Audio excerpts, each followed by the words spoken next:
Hello, everybody. Everybody. It's been a while, Desiree. I don't even remember the last time we had a show. Was it August? Yes, it was the I Beast think it Comes at was. Midnight. Yeah. Oh, yes, it was. We had a busy season this It's been busy. season. Yeah. Sometimes we do once a month. Sometimes we do every 2 weeks. Sometimes, Do 4 in a every month. week. Exactly. But anyway, thanks everyone for joining us. Again, my name is Luz Cabrales, and I'm the founder of Scranton Films and co-founder of the Independent Film Creative Hub. I am very excited to be back again after a busy season. Yeah. Hey, everyone. My name is Desiree Zielinski. I'm also the other co-founder of the Independent Film Creative Hub. I'm also the founder of NEPA Film Society, which is a local filmmaking community here in Northeast Pennsylvania. And I'm also the organizer of the Mystery Box Film Challenge. Yes. I almost wore the mystery box film, but I had to go back to so they could read everything. So I decided to go for That's okay. Scranton Films. Yeah, good. So talking about the mystery box, Desiree, I mean, it's a great opportunity. I think we're on the extended deadline, or are we still on the early bird? And maybe tell people a little bit about the mystery box, the ones that maybe are new to our show. Yeah, so Mystery Box Film Challenge is part of the Northeast Pennsylvania Film Festival. And I do want to mention with the film festival specifically, they are offering a discount code. So they're looking for really great films from our local filmmakers and across the area and the region. So if you use code NEPA2350, you'll get 50% off your entry fees. Okay, great. Send us a message. I'll give that to you. But Mystery Box is just a film challenge for anyone who loves to make films. We're still going on. If you want to go on our Film Freeway page, just search Mystery Box Film Challenge, and everything, all the requirements are listed there. And we're still in the halfway point right now for everybody, because it usually takes 2 months for everyone to do their films. Yes, and it's very exciting because guys and girls, I mean, this is basically the time.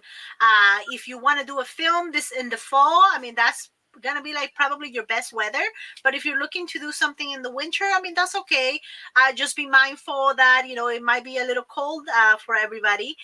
So if you do need help, I mean, Desiree and myself are here to assist you. Maybe not necessarily during production, but maybe if you're looking for something specific, or any actors, anything in particular that you may need. Definitely on props as well, if you are not sure where to get them, or if there's a particular aspect of the props that you don't understand. I mean, feel free to reach out, because that's better than not doing the film, because you didn't ask. I mean, we're pretty laid back as far as that, but we want to make sure that everybody has at least all the elements for the films and for the challenge. But again, this is a time to be creative. I mean, you could do quite a few things around this area. Yeah, there's still time to join in. If you just search on our Film Freeway page for Mystery Box Film Challenge, you'll see all the requirements and the items that you have to use this year. You can make a film in like 12 hours and submit it the day before.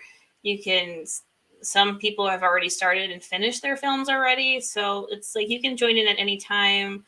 Regular deadline, I believe, is November 1st. And we have a late deadline of November 20th. And we did make a fee to be $1, just to curb some submissions we've been getting that don't qualify because they're not using requirements, because we are a film challenge. We're not really a festival.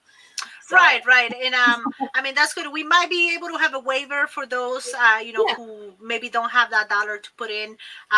That's no problem. Just reach out to Desiree and she'll be able to, send you information. Yeah, we'll provide a waiver if you can't pay the $1 fee, or we'll definitely can provide a waiver if you miss both deadlines. They know some people have reached out that they're trying to get people together.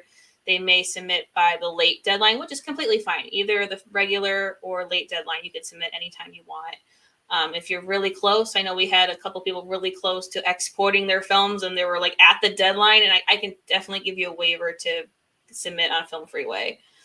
So, Yes. We're pretty good at that. I mean, we don't want to do it like 2-3 months after, but no, a yeah. couple days. You're having trouble with the render, things like that. We're pretty good at that.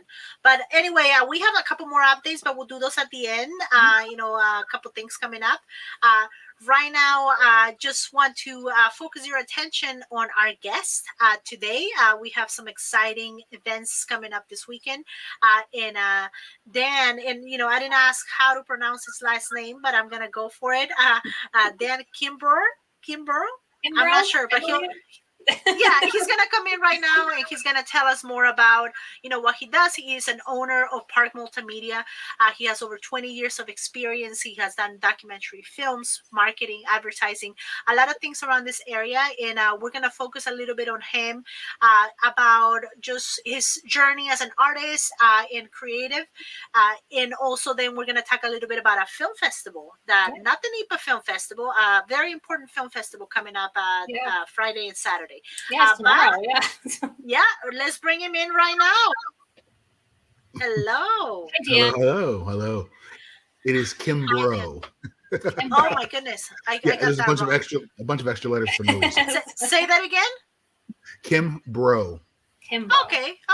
Okay, Dan Kimbrough. All right. Well, thank you so much for joining us. I mean, we're very, very excited that you're here.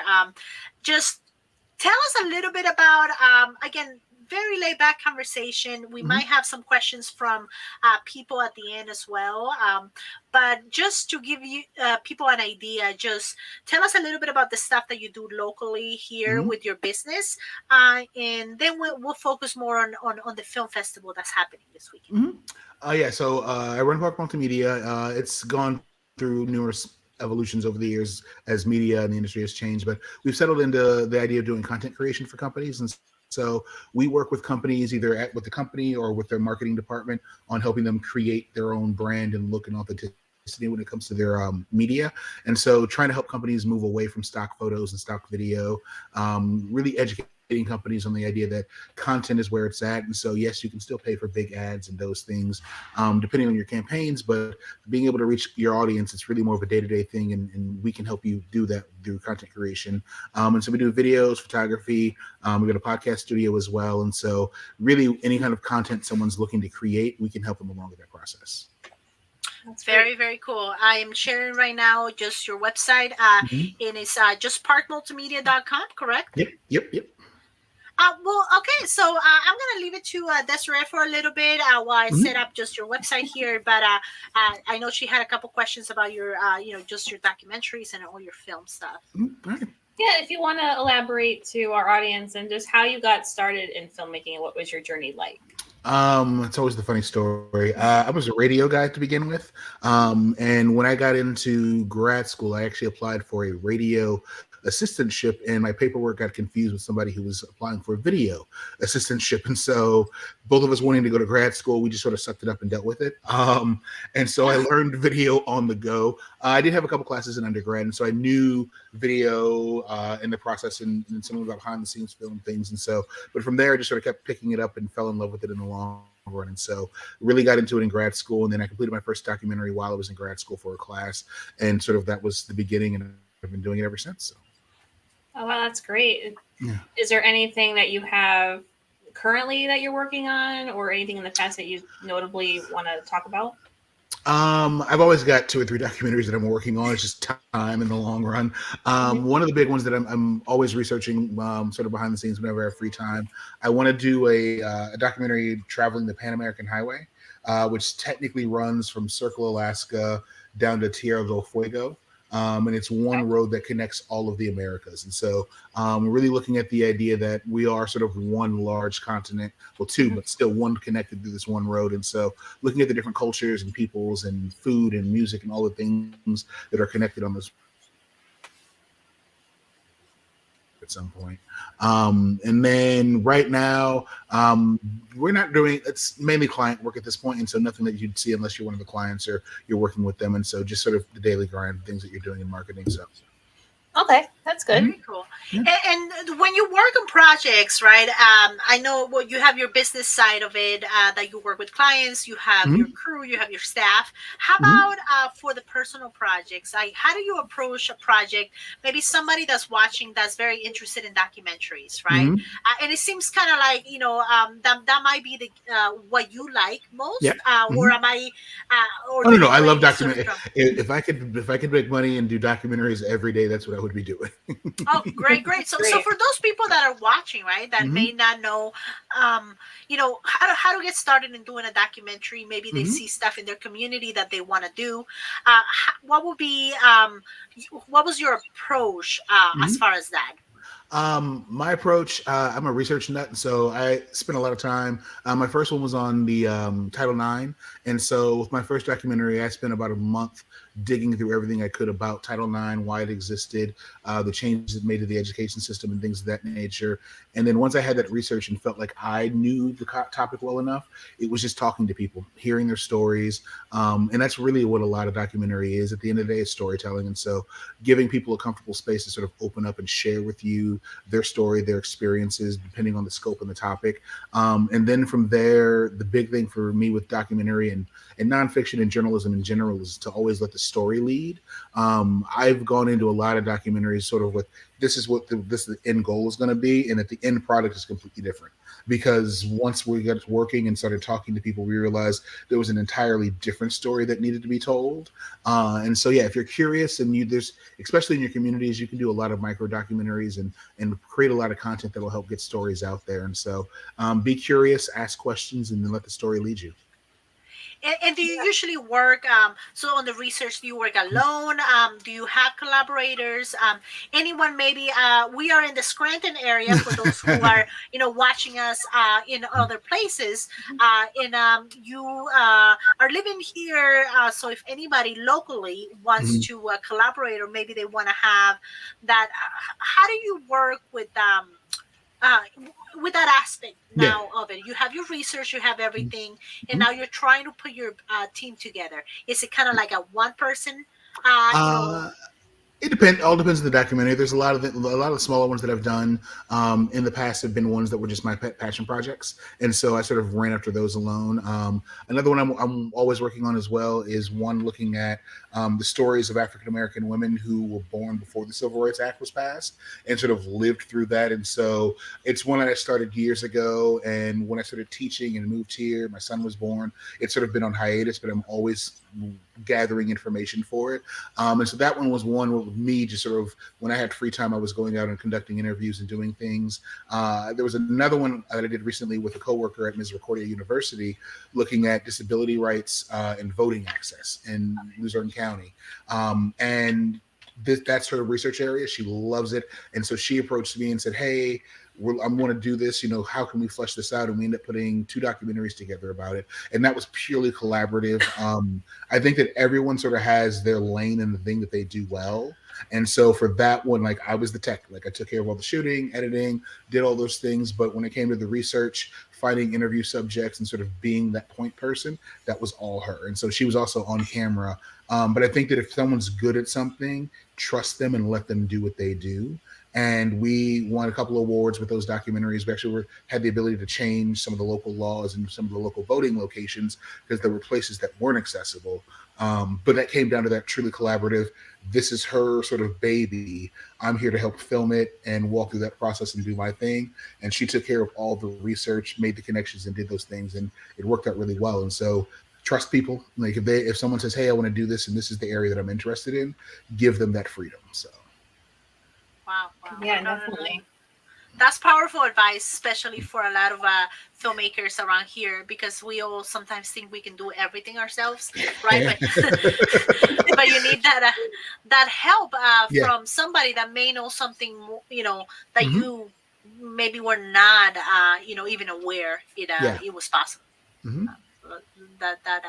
Definitely motivates me. I do a little bit of documentary myself, definitely not as much as I have time to do, but it is something that you're right, like sometimes you're thinking that the story is going to be one thing, and then it turns out to be something completely different. Yep. Yep. And so that's what's good. That's what I love about storytelling is that you start off with this question and like a thread and you start pulling at it and you never know where it's going to end up. And if you're curious and you enjoy that, you'll always find work and fun stories to tell. Exactly. Yeah, that's great. Exactly. Yeah, I mean, Well, I've been taking like an online class in film and television essentials, and I actually went through a couple modules about documentary filmmaking, Mhm. and that with documentaries versus narratives, documentaries usually the story and everything comes together in the post production Mhm. phase, and that's something to keep in mind when doing documentaries versus narrative, where a lot of stuff in narrative filmmaking is in the pre-production phase Yeah. of how you want it to look. But with documentaries, is there a documentary? Is there a favorite documentarian that you have? And if there's a documentary out there that really inspired you? Um. Oh, favorite documentarian. That's a hard one. You know, Spike Lee fits a lot of categories for me. And when I was in grad school, I actually did one of my thesis papers was on Spike Lee and his portrayal of men and women in film, which is a whole other topic. But I like the way when the levees broke, when that came out after Hurricane Katrina, and Spike's done some other documentaries as well. What's the one? Four Little Girls. It's called Four Little Girls, which is about the bombing of the 16th Street Baptist Church in Birmingham, Alabama during the Civil Rights Movement. And like those two are sort of always been my hallmarks when it comes to documentary. Just Spike Lee's style, where he really sort of lets what's happening on camera speak for itself. And like when the levees broke, there's so many of the shots that are there that when you're sort of traveling, if you've ever been to New Orleans pre-Katrina and afterwards, the way he tells that story, it's just no one has to be speaking. It's just moving to see the images and sort of the way he approaches film. And so I think for me, Spike Lee probably is one of the bigger ones. And he's not traditionally thought of as a documentary filmmaker, right. but his approach to how he does things with his normal films, I think really makes a really powerful documentary. So.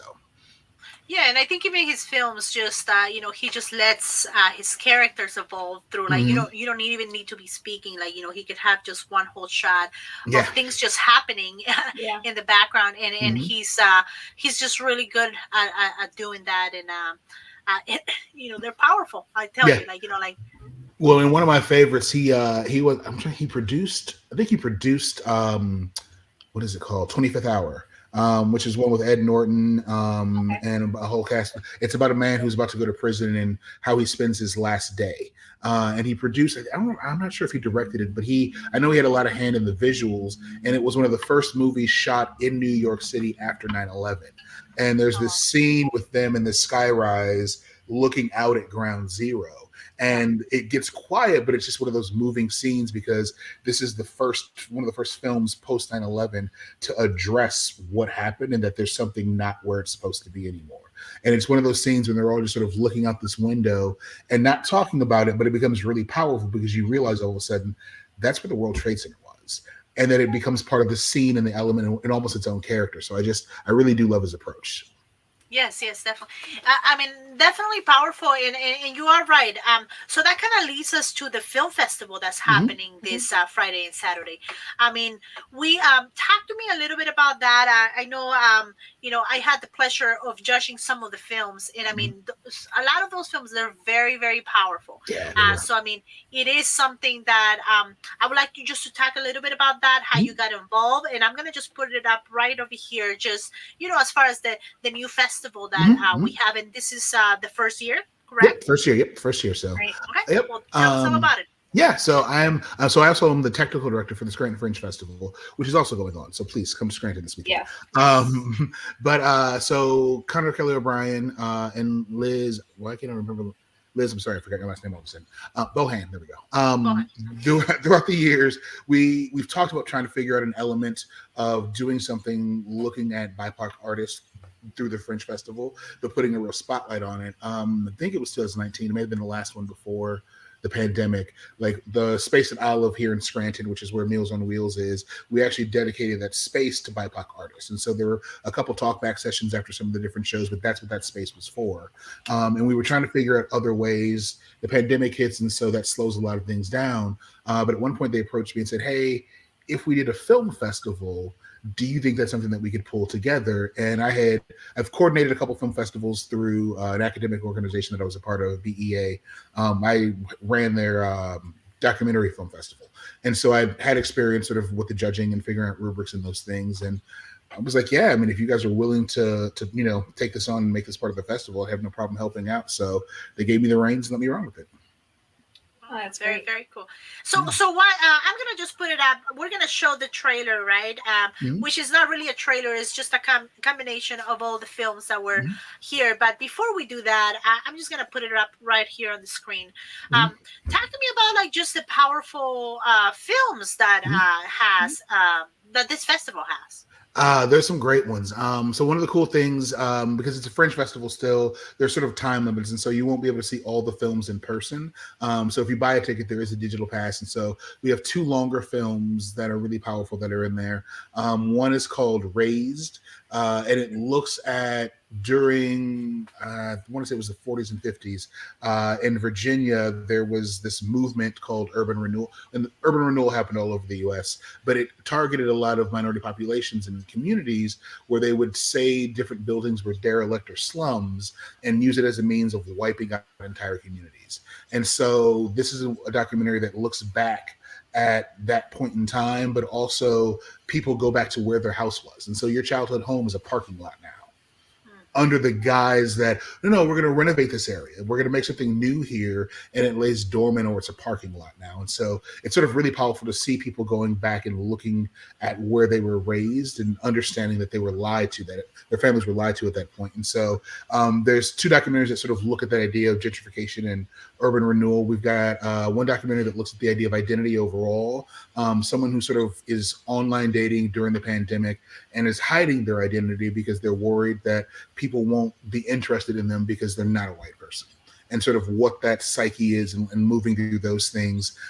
We've got one that deals with suicide, and not just the suicide itself, but the after effect of those around and the impact that leaves. And so then we've got one that's a satire that looks at marketing industries and how persons of color are being treated. And so it's a wide variety, a couple documentaries, some straightforward films, and some other pieces. And so it's a great collection. I was worried it's the first year of a festival, so you never know what you're going to get.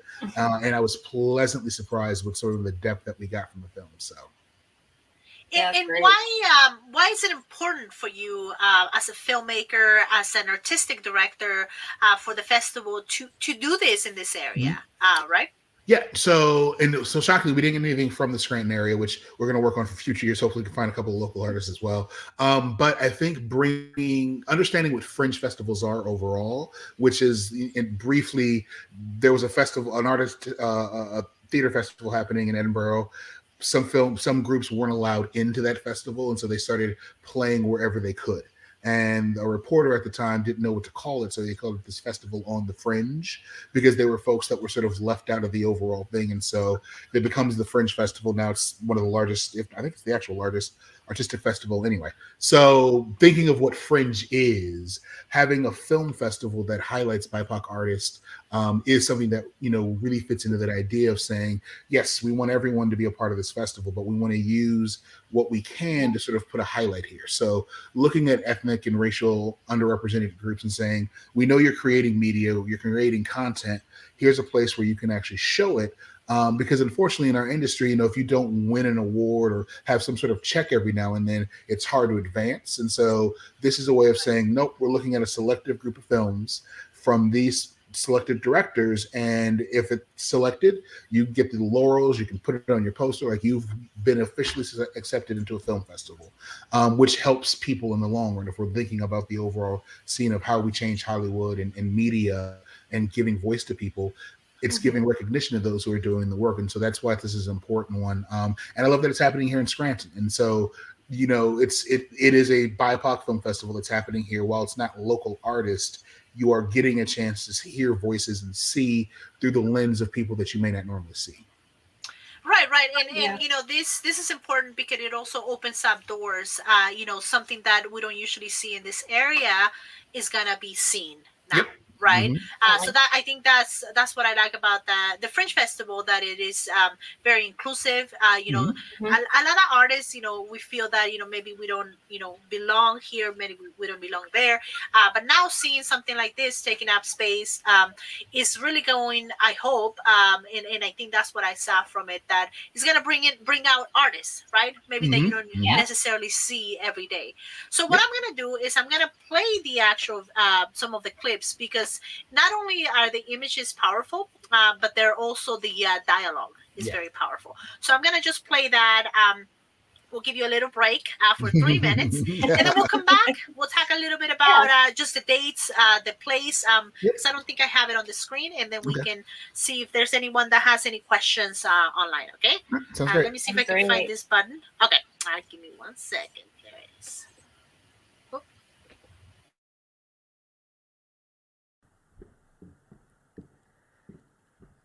Hello. I am a person and I don't know what I'm doing. This was kind of spontaneous. I don't know how to act. I envy people who can be themselves in every situation because I can't seem to do that. I can just think about the sadness my mom and dad had and how they fought to keep Vinegar Hill.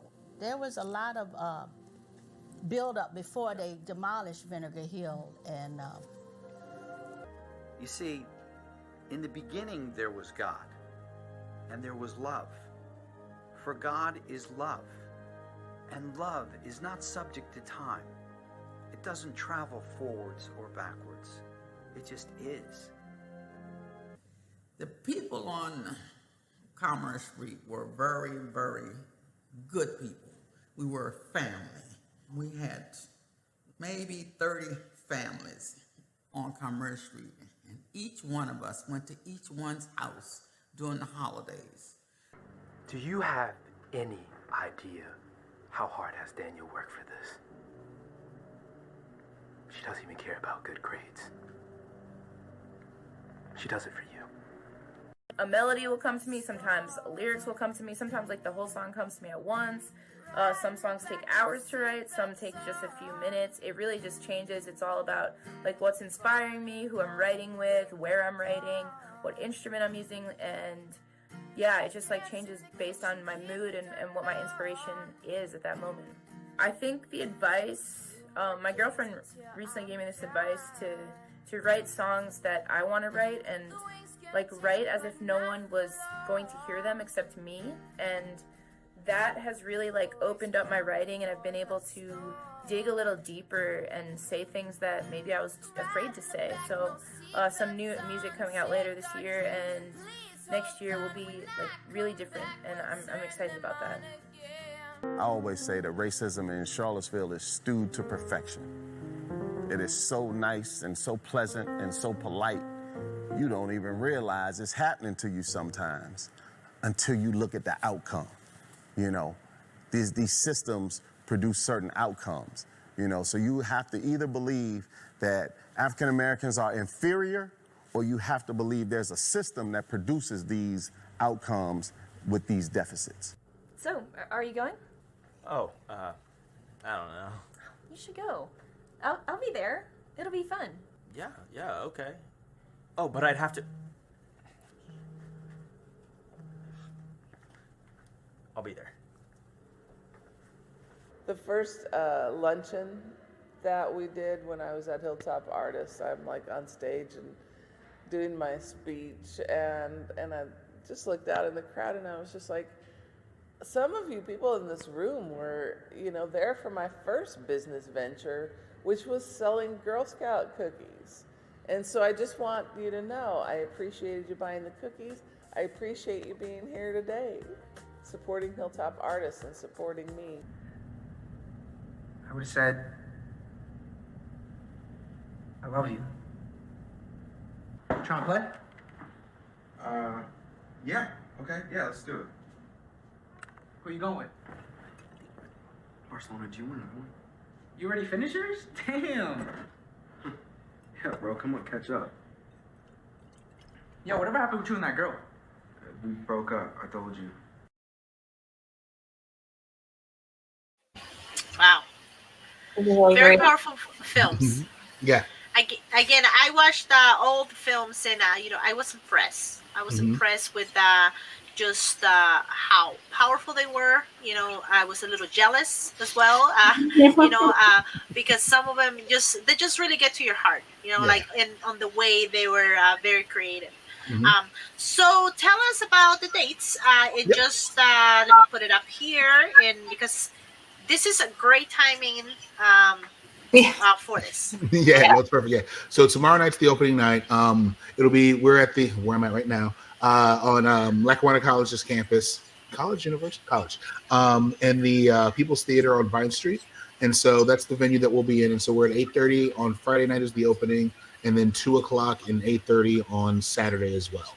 And if you can't make it in person, your ticket gives you digital access, so you can actually watch all the films at home, and you're safe and comfortable at home. And then the 2 longer documentaries are on that digital piece as well. So when you buy a ticket, you can come see it in person, or you can stay at home and watch it that way. The digital one, I believe we have it scheduled, will be open all for the next week. So you don't have to rush and watch them all in the next 2 days. You can spread them out a little bit. So.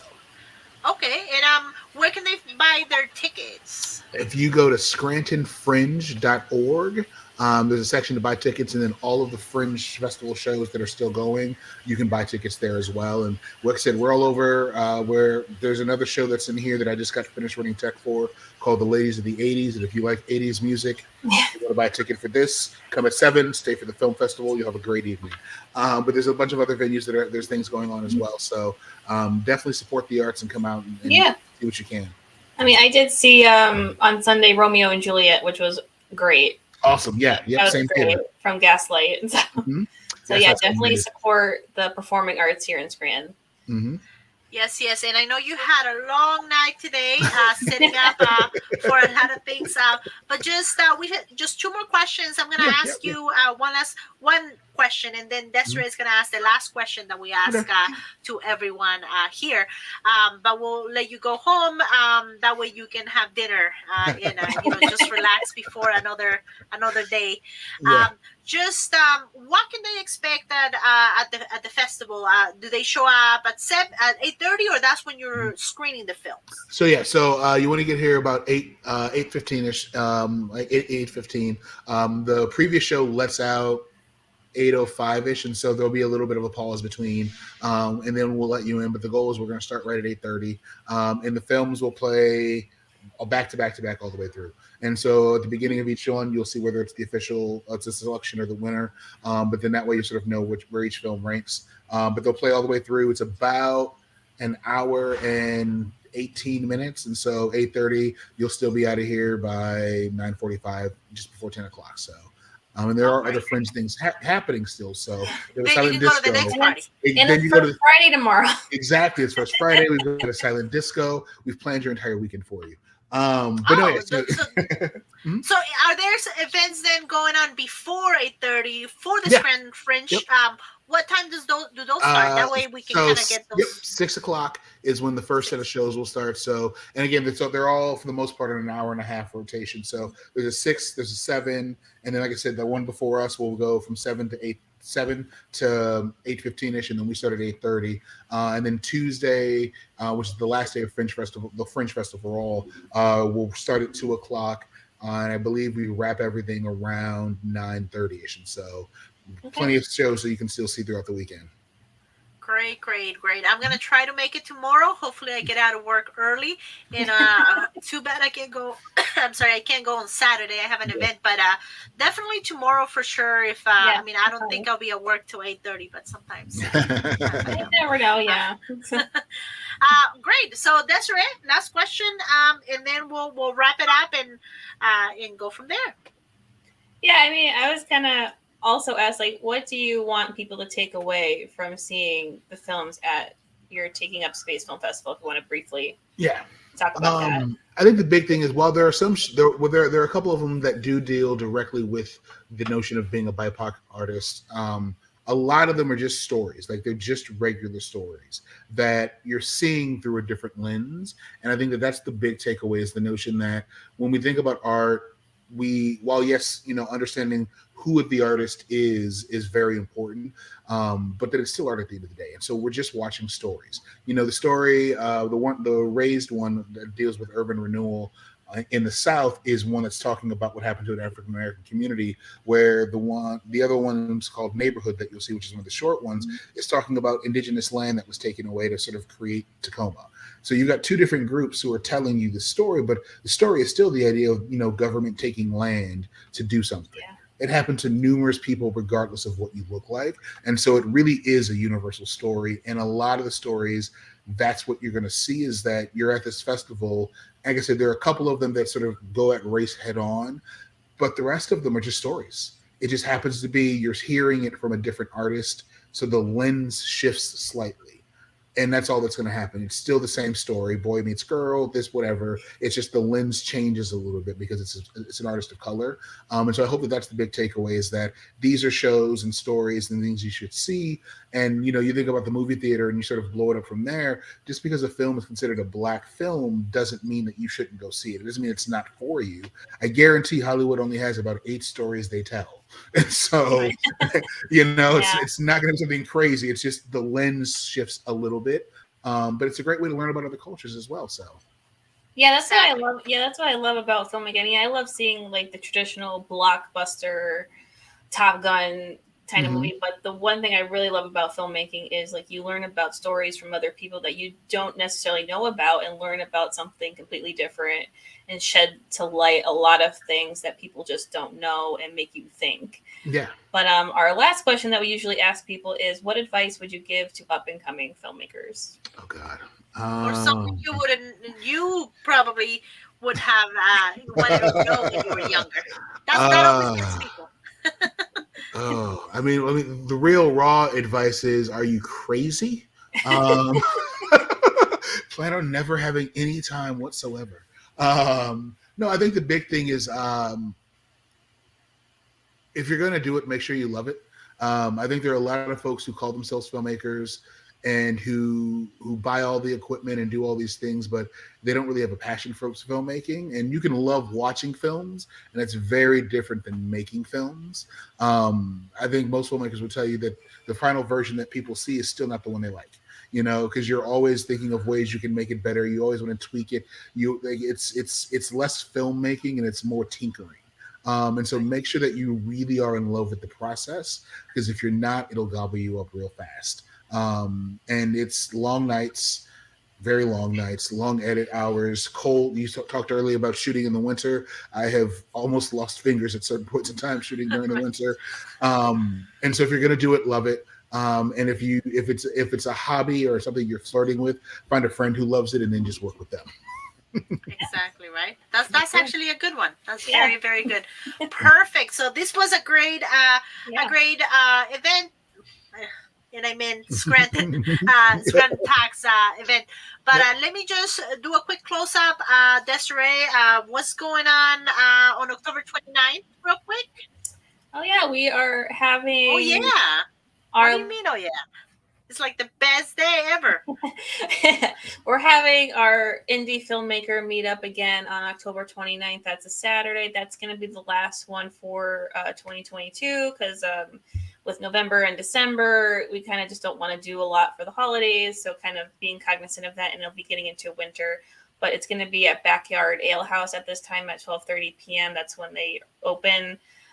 Just come out, hang out, talk, shop. Bring screenplays if you have anything. If you want to talk about the Mystery Box Film Challenge, I'll be there. Mystery Box Film Challenge is still going on. If you have questions, you can come out and talk to me about that. Just network with the filmmakers in the area and hang out and grab a drink, get something to eat, and yeah. What time is it at? I make it like 2 hours, so it starts at 12:30 p.m.